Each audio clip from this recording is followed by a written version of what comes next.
You know what I was thinking about?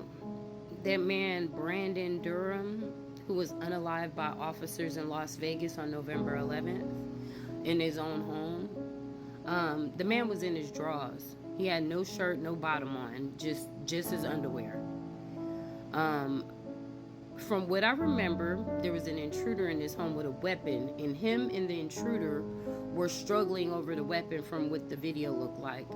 And the officer says, drop the weapon.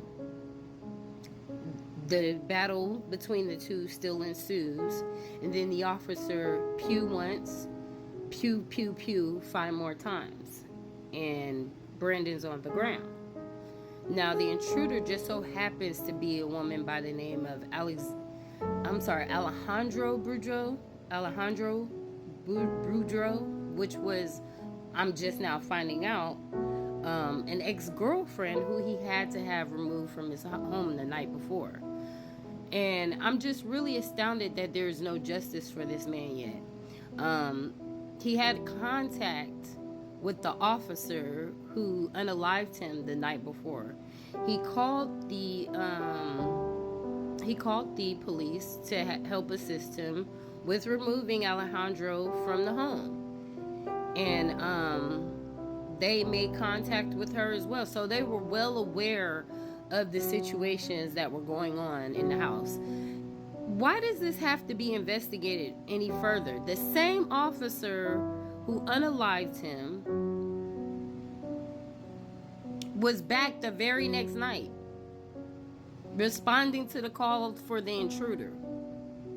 He clearly knows who the homeowner is at that point, and visually can see who the homeowner is. No shirt, underwear, the same man you had contact with the night before. I never saw this video. I'm gonna show it right now. This is apparently the contact that they had with Brandon the night before they unalived him. This new body camera video. They show Officer Alexander Bookman and another officer interacting with Durham, who called 911 to remove a guest from his house on November 10th. And then they were like, I'm not leaving. Make me leave and stuff like that. I'm like, all right, I'm not getting into a fight like that. Videos reveal Durham led officers into a room and Bookman, speaking with the person on the couch, identified as Alejandro Boudreaux, the same person accused of breaking into the house 24 hours later on November 12th and prompting a police response that resulted in Bookman shooting and killing Durham. Now, knowing the time Bookman spent with Durham and Boudreaux the night before, family and friends demand Metro answer this. What else does the department need before wrapping up their investigation? Where is the swift action for justice for Brandon? It just reminds me of Sonya Massey all over again. You know, they had contact with the officers the night prior, and then here we go. The next night, they call for help again, and the outcome is the homeowner is unalived by officers. Why? Still no one has any answers to this day. I just find it very disturbing that this type of thing can occur here in America and no one can be held accountable for it. You can call for help and an officer will unalive you, and it can take months, and this probably will even take maybe even years for this to get resolved. And all his family want is some accountability and someone to take responsibility for Brandon not being here. Now, the officer's name was Alexander Bookman, and he's the actual one who unalived Brandon Durham.